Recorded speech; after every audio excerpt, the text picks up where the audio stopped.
साबुन के अंदर जो काष्टिकता डाली जाती है, बस वही काष्टिक मेल को साफ करती है। उसी तरह यदि हम मनुष्य की देह धारण करें हैं, मानव का शरीर मिला हुआ है, और हम विचार करें कि हम खूब जोरदार वस्त्र पहन लें तो इससे परमात्मा मिल जाएगा, तो ये नहीं हो सकता। हम खूब लंबे बाल बढ़ा लें, इससे भगवान मिल जाएगा, तो उससे भी परमात्मा नहीं मिलता। हम घंटों तक तप साधना में बैठ जाएं तो भगवान मिल जाएगा, तो उससे भी भगवान नहीं मिलता, उससे भी परमात्मा प्राप्त नहीं होता। फिर हमने सोचा कि हम बहुत देर तक बैठकर हम कुछ ऐसा कर जाएं जिससे हमें भगवान प्राप्त हो जाए, तो भगवान उससे भी प्राप्त नहीं होता। भगवान को प्राप्त करने के लिए बस इस मन के भीतर, इस चित्तवृत्ति के भीतर, तानपुरा लगल भाव, इस चित्तवृत्ति के भीतर, इस मन के भीतर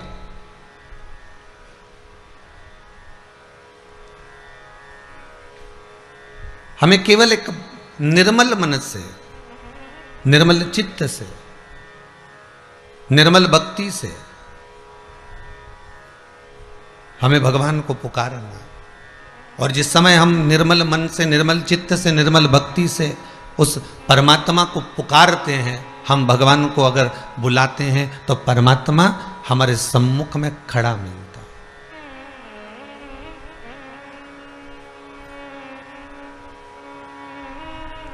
उसको मिलने में देरी नहीं लगती। मेल साफ काष्टिक करेगा, हरे पर नहीं,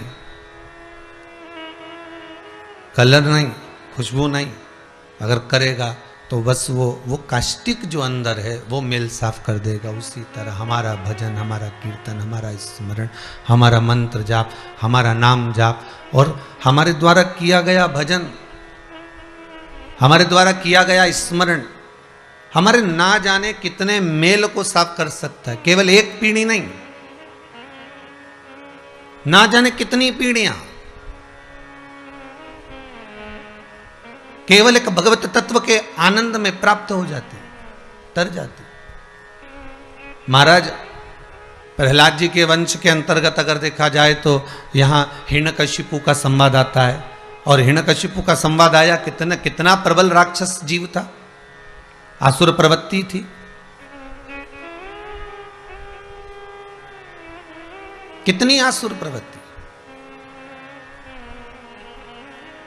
और इतनी आसुर प्रवृत्ति के अंतर्गत प्रहलाद का जन्म हो जाना, वो भी देवर्षि नारद के घर में जाकर, जब प्रहलाद की माता जी गर्भस्थ थी और यहाँ माता जब गर्भ से थी और इंद्र ने हरण कर लिया, जब हिरण्यकशिपु तप करने के लिए गए, साधना करने के लिए गए, ब्रह्मदेव से वर प्राप्त करने के लिए गए, और इंद्रदेव लेकर जा रहे थे और देवऋषि नारद ने उनको छुड़ा लिया, देवऋषि नारद ने उनको ले लिया। और लेने के बाद देवऋषि नारद ने कहा तुम इनको लेकर कहाँ जा रहे हो? तो इसके गर्भ में जो बालक है वो इतना प्रबल है कि वो बालक हो सकता है कि हिरण्यकशिपु जैसा ही राक्षस प्रवृत्ति का होगा और ज्यादा राक्षस प्रवृत्ति का होगा, और ना जाने कितना उपद्रव मचाएगा।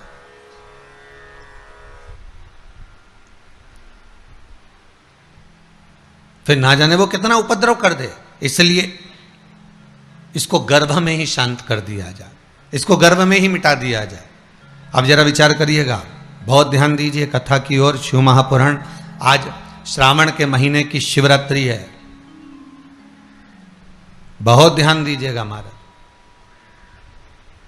गर्भ में ही उसको मारने का विचार देवऋषि नारद के आ गया कि गर्भ में ही इस बालक को समाप्त कर दिया जाए।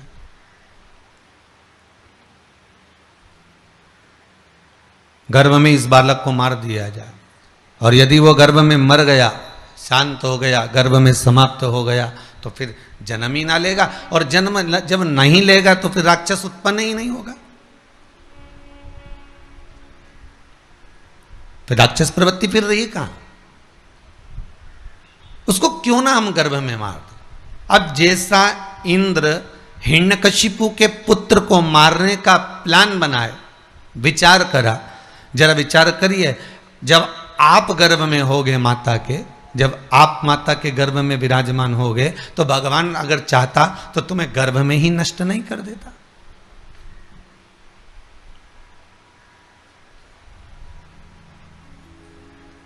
भगवान अगर चाहता तो गर्भ में नष्ट नहीं कर देता। पर उस परमात्मा ने गर्भ में नष्ट इसलिए नहीं करा क्योंकि प्रहलाद को भी इंद्र गर्भ में नष्ट कर रहे थे। प्रहलाद को भी इंद्र गर्भ में नष्ट कर रहे, पर देख लिया देवऋषि नारद ने कि यह बालक कोई साधारण नहीं है, यह बालक जो गर्भ के अंदर विराजमान है यह कोई साधारण नहीं हो सकता। जो गर्भस्थ विराजमान है यह भगवान की भक्ति में डूबने वाला, भगवत का स्मरण करने वाला, भगवत नाम का जाप करने वाला, श्री हरि को प्रसन्न करने वाला है, भगवान की भक्ति में डूबने वाला है, भगवान के स्मरण में डूबने वाला है। ये ज्ञात हो गया देवऋषि नारद को। और कोई सदगुरु होता है, कोई संत, कोई साधु, कोई सन्यासी, कोई ब्राह्मण, कोई साधक ऐसा होगा जो पहचान जाएगा कि ये गर्भ में मारने के लायक नहीं है, इसको मारा ना जाए, इसको जीवित रखा जाए। और जब ये जीवित रहेगा, जब ये जीवित रहेगा और जीवित रहेगा तो फिर ये कहीं ना कहीं हरि भक्ति को धारण करेगा, भगवान के स्मरण को धारण करेगा। और भगवान की भक्ति में जब डूब जाएगा, भगवान के स्मरण में जब डूब जाएगा, भगवान की सहज भक्ति में जब वो पहुंच जाएगा, तो संसार के ना जाने कितने लोगों को भी भगवान की भक्ति में डुबो देगा। मारने को तो भगवान गर्भस्थ मार देता, भगवान दोनों को जीवित रखता है, धर्म करने वाले को भी और पाप करने वाले को भी। अगर भगवान चाहते तो इस रावण को गर्भ में नहीं मार देते। अरे बोलो तो, जितने लोग आस्था चैनल पर कथा सुन रहे हो, जितने फेसबुक यूट्यूब पर कथा सुन रहे हो, अगर भगवान पापी को मारना होता तो जन्म ही क्यों देता?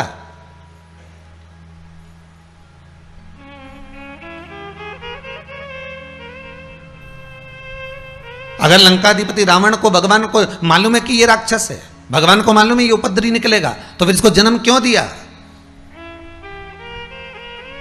उसको गर्भ में नहीं मार देते।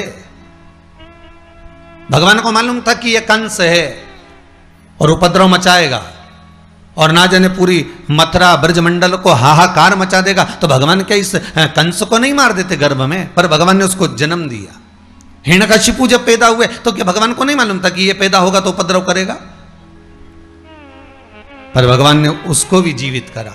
हिरण्याक्ष का भी मालूम था। संसार में भगवान अगर देवतुल्यों को, भगवत भजन करने वालों को, स्मरण करने वालों को, पुण्य करने वालों को, धर्मात्माओं को अगर मेरा भगवान जन्म देता है तो उसके साथ में पाप करने वालों को भी भगवान जन्म देता है। कारण क्या होता है कि भगवान ये विचार करता है कि पुण्य वाले के साथ में भजन में अगर लगोगे, परमात्मा की भक्ति को धारण करोगे, तो एक ना एक दिन वो परमात्मा का मिलन करवा देगा। एक छोटा सा प्रसंग है, ध्यान दीजिएगा। एक गोबर के कीड़े को भंवरे से मित्रता हो गई।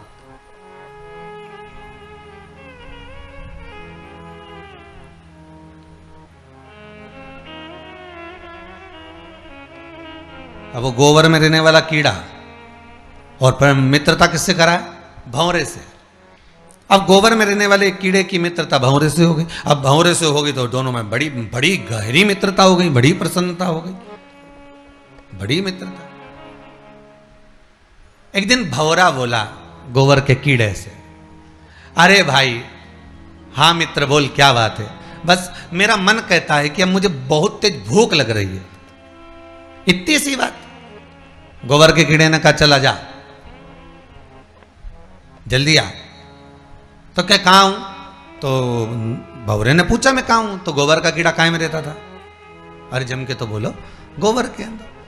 तो गोबर के कीड़े ने कहा जल्दी आ, मैं जहां रह रहा हूं मेरे साथ चल, अभी खिला देता हूं। और जैसे ही वो गोबर में भंवरा बैठा और उसके पंख सब गोबर में लथपथ हो गए। बेचारा खाने गया था भोजन और मालूम पड़े उसी में लथपथ हो गया। फिर उसका मन नहीं लगा, बड़ी मुश्किल से गया, फिर जाके नहाया, स्नान करा। उसने कहीं जाकर पानी की बूंदों से अपने आप को स्नान करा, धोया, फिर इसके बाद वापिस आया। अब भंवरे ने कहा भाई तेरे साथ में नहीं रह सकता, एक काम कर, तू मेरे साथ चल।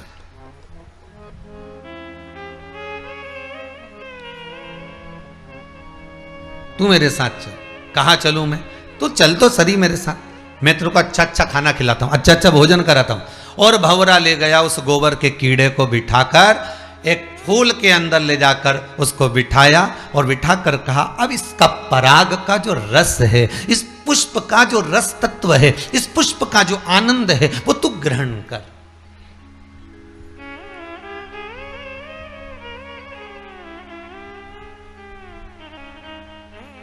और इस पुष्प का जब रस तत्व तू ग्रहण करेगा, उसमें जो खाने में आनंद आएगा, जो पाने में आनंद आएगा, जो तुझे सुख मिलेगा, वो सुख कहीं नहीं मिलेगा। अब वो जो गोबर का कीड़ा था वो फूल के अंदर बैठ गया। अब तो पहली बार तो इतनी जोरदार पार्टी मिली है, अब अभी तक तो इतनी जोरदार पार्टी मिली नहीं थी, और अब जो पार्टी मिल रही है, इतना जोरदार जो भोजन मिल रहा है, तो उसमें तो सुख का अनुभव हो गया।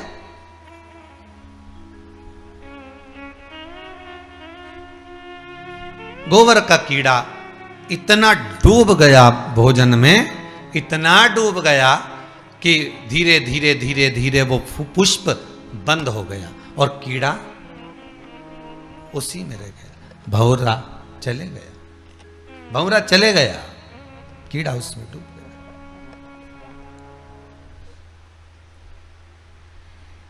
गोबर का कीड़ा फूल में बंद है, पुष्प में बंद है। माली आया, सवेरे सवेरे पुष्प उतार कर ले गए। माली ने ले जाकर उस पुष्प को बाजार में रखा, वहां से कोई ब्राह्मण उस पुष्प को खरीद कर ले गया। ब्राह्मण उस पुष्प को लेकर गया, भगवान के चरणों में ले जाकर उस पुष्प को छोड़ दिया। अब वो कीड़ा भगवान के चरणों से निकला, भगवान के श्री विग्रह की ओर बढ़ा और भगवान के शरीर पर घूम रहा है। घूमने के बाद वो कीड़ा वापस फूल में जाकर बैठ गया, और बैठने के बाद जब पुष्प को उठाया गया, निर्माल्य जब पुष्प हो गए, उनको जब उठाया, उठाने के बाद उसको ले जाकर फिर फूल को, जो उतरे हुए फूल होते हैं, उसको ले जाकर पंडित जी ने गंगा जी में डाल दिया। गंगा जी में डाला, जैसे ही वो गंगा में गया, जाते से ही गंगा के जल में तैर रहा था, ऊपर से भंवरा आ गया। भंवरे ने आकर कहा, मित्र क्या बात है, आज तू बड़ा प्रसन्न दिख रहा है। तो वो गोबर का कीड़ा कहता है कि मित्र बने तो तेरे जैसा बने, जिसने मुझे गोबर में से निकालकर पुष्प में ले जाकर रख दिया, पुष्प में से ले जाकर भगवान के चरणों में ले जाकर रख दिया, भगवान के चरणों में से ले जाकर गंगा के जल में ले जाकर रख दिया, ऐसा मित्र बने तो आपको अच्छी जगह ले जाकर रख दिया। अगर संसार में जन्म मिला है आपको, मृत्यु लोक में आप पैदा हुए हो, माता के गर्भ से अगर जन्मे हो, और तो माता को, पिता को लज्जित मत करना, साथ उसी का देना जो सतमार्ग पर चल रहा।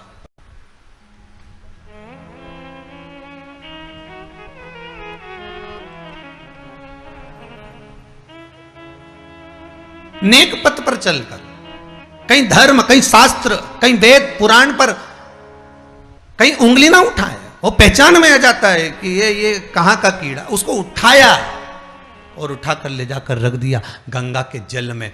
वो कह रहा है मित्रता हो तो ऐसी हो कि जो अपने मित्र को गोबर में से निकालकर अच्छी जगह पर गंगा के जल में ले जाकर बिठा दे, वो मित्र होना चाहिए, वो परिवार होना चाहिए, वो कुटुंब होना चाहिए, वो कबीला होना चाहिए, वो सखा होना चाहिए, वो सहपाठी होना चाहिए, वो संगी होना चाहिए।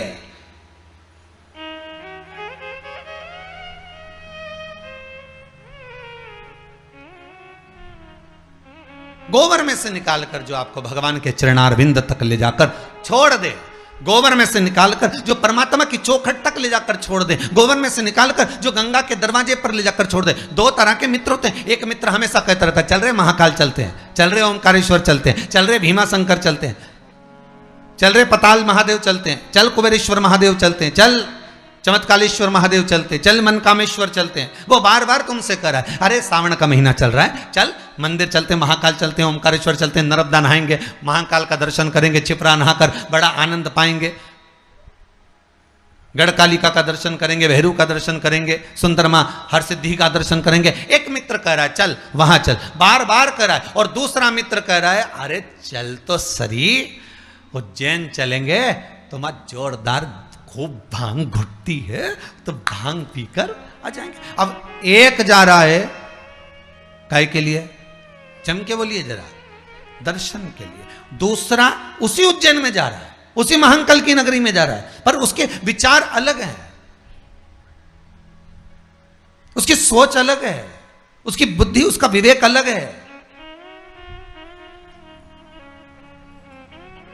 एक कह रहा है चल दर्शन करने ओमकारेश्वर, दूसरा कह रहा है रहने दे, अभी देखते हैं अगले सोमवार तक चलेंगे। अगला सोमवार है, फिर अभी बहुत सारा काम पड़ा है, अभी तो लॉकडाउन हटा, बड़ी मुश्किल से तो व्यापार चला है, अगले सोमवार चलेंगे। सावन पूरा निकल गया और श्रावण पूरा निकला, अब विचार आया कि एक काम करते हैं, अब अभी नहीं जा रहा, फिर बाद में देखा जाएगा, बाद में देखेंगे।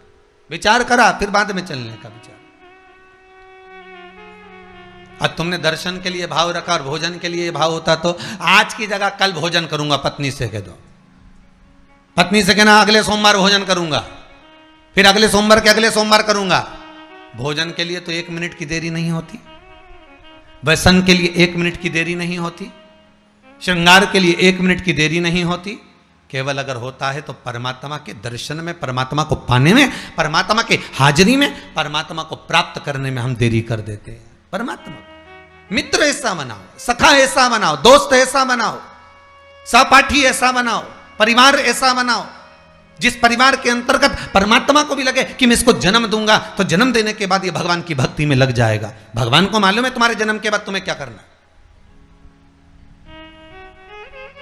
एक चोर पानी बहुत तेज आ रहा था, संत की कुटिया में आ गए।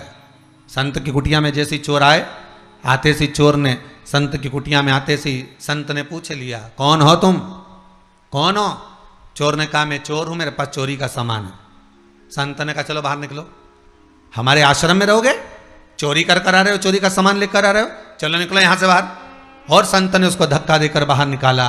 पानी बहुत तेज आ रहा था, उस जलवृष्टि में वो गीला हो रहा था, कांप रहा था, ठंड सी लग रही थी उसको, पानी में गीला हो रहा है, कांप रहा है, दांतोड़ी बज रही है, उसके दांतों में से आवाज आ रही है। संत अंदर आ गए, दरवाजा बंद कर लिया, अंदर आकर संत माला लेकर बैठ गए, साधु माला लेकर बैठ गए, तपस्वी माला लेकर बैठ गए, सन्यासी माला लेकर बैठ गए। इतने में आकाशवाणी हो गई और आकाशवाणी होकर कहा, अरे ओ संत, तुझे तो आज मालूम पड़ा कि ये चोर है, मुझे तो माता के गर्भ में था तब मालूम था कि ये चोर बनेगा।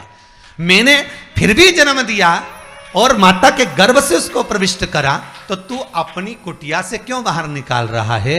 मुझे तो पहले से मालूम है, माता के गर्भ से बच्चे की जब नाल कटती है, बच्चा जब जन्म लेता है, माता के गर्भ से जब बालक जन्म लेता है, बालिका जब जन्म लेती है, माता के गर्भ से जब बच्चा जन्म लेता है, नाल कटते से उसका भाग्य लिख दिया जाता है कि ये क्या बनेगा, क्या करेगा, मृत्यु लोक में जाकर कितना इसको भजन करना है, कितना दान करना है, कितना पुण्य करना है, कितना सत्कर्म करना है, कितना नाम जाप करना है, कितना मंत्र जाप करना है, कितनी निंदा करना है, कितनी चुगली करना है, कितनी बुराई करना है, उसके लेख पर लिख दिया जाता है कि इसको इस समय पर इतनी बुराई करना ही पड़ेगी, इसको इस समय पर इतना भजन करना ही पड़ेगा।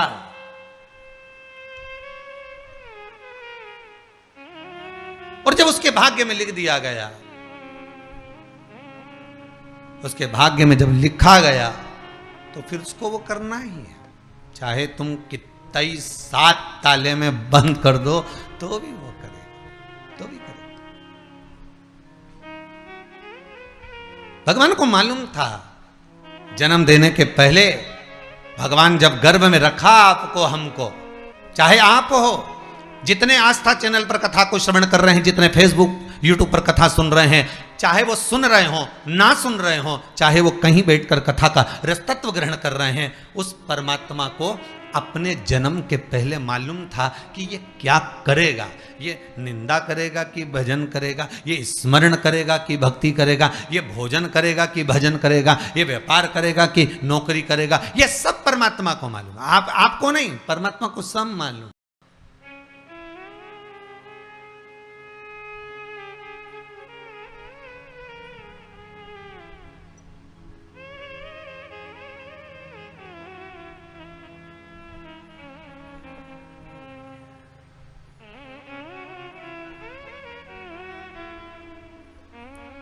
यशोदा जी की गोद में भगवान कृष्ण को जब देखा गया, यशोदा जी की गोद में जब लाला को देखा गया, महाकाल राजा ने, मेरे भगवान भूत अधिपति भूतेश्वर मेरे शिव ने कहा कि इसके मस्तक पर काल मंडरा रहा है, इसके मस्तक पर काल मंडरा रहा है, ये कह दिया।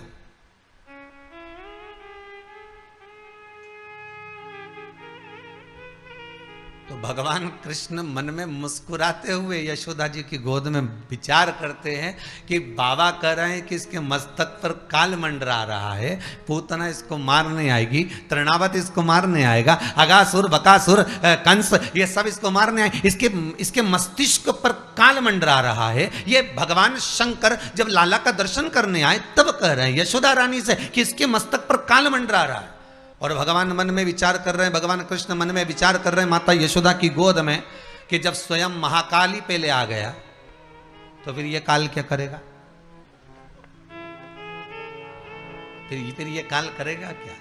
अकाल मृत्यु भो मरे जो काम करे चंडाल का, काल उसका क्या बिगाड़े जो भक्त हो महाकाल का। फिर काल उसका क्या बिगाड़ सकता।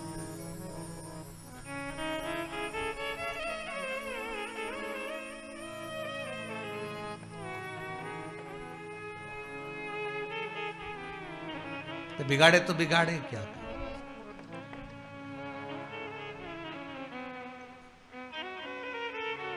क्योंकि इसकी चित्तवृत्ति में शिव।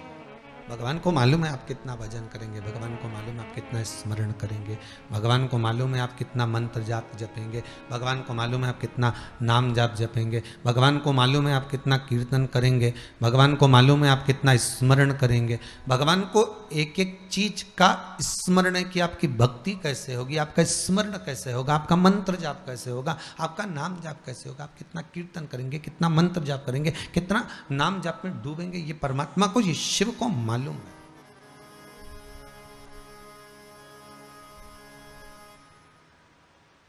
भगवान को ये ज्ञात है, पर हम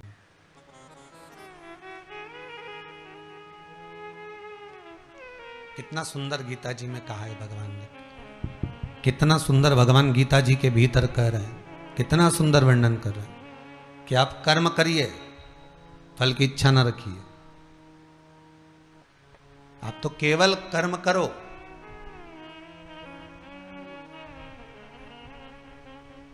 और जितना कर सकते हो करे जाओ।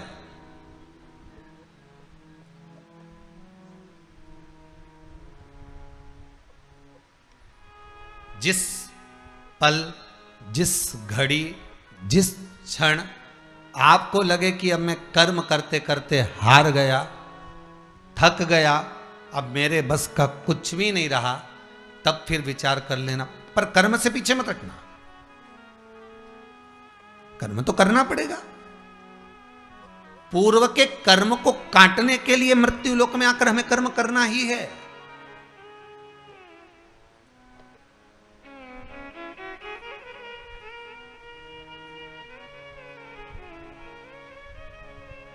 दुख आपको आपका परिवार कभी नहीं देता भाई। ना आपकी माता आपको दुख देगी, ना आपके पिता आपको दुख देंगे, ना आपका भाई आपको दुख देगा, ना आपकी धर्म पत्नी आपको दुख देगी, ना पति दुख देगा, ना बच्चे दुख देंगे, ना कुटुंब दुख देगा, ना बहू दुख देगी, ना पोता पोती दुख देंगे। आप में से कितने लोग हैं जो टीवी पर कथा सुन रहे हैं और उनका परिवार उनको दुख दे रहा है? कितने लोग हैं ऐसे? कभी विचार करना एकांत में बैठकर कि आपको ना आपकी पत्नी दुख दे रही है, ना आपको आपका पति दुख दे रहा है, ना आप अपने पति को तलाक दे रहे हो, ना आप अपनी पत्नी को तलाक दे रहे हो, ना आपका बेटा आपको दुख दे रहा है, ना आपकी बहू आपको दुख दे रही है, ना आपका कुटुंब के लोग, परिवार के लोग, भाई आपको दुख दे रहा है। ये कहीं नहीं हो सकता। भाई भी आपको दुख नहीं दे रहा, ना आपके परिवार वाले, ना नातेदार, ना रिश्तेदार, ना मित्र, ना सखा, ना दोस्त, कोई आपको दुख नहीं देता। ये शिव महापुराण की कथा कहती है हमको लगता है कि हमारे परिवार वाले दुख दे रहे हैं, हमको लगता है हमारी बहू हमें दुख दे रही है, हमें लगता है हमारी सास हमें दुख दे रही है, हमें लगता है हमारा पति हमको दुख दे रहा है, हमें लगता है हमारे कुटुंब वाले हमको दुख दे रहे हैं। पर शिव महापुराण की विद्येश्वर संहिता कहती है ये कोई आपको दुख नहीं देते।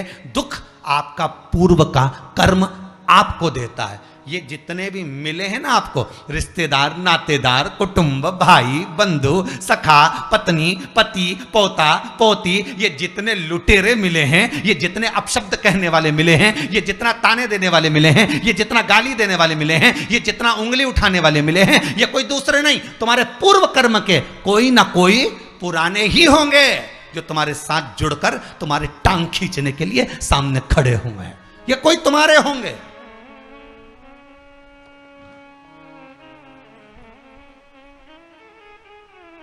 तो ये सब दिमाग से निकाल दीजिए आप आपके ये चित्तवृत्ति बुद्धि से ये बात सब निकाल दो। जितने लोग कथा सुन रहे हैं ना, अपनी बुद्धि से निकाल देना कि मेरी बहू मुझे गाली दे रही है। हाँ, तूने किसी गाय को रोटी नहीं दी और दी भी होगी, दूसरी बार गाय आ गई होगी तो डंडा मार के भगा दिया, वही बहू आई है, वाणी के डंडे कुदा रही है।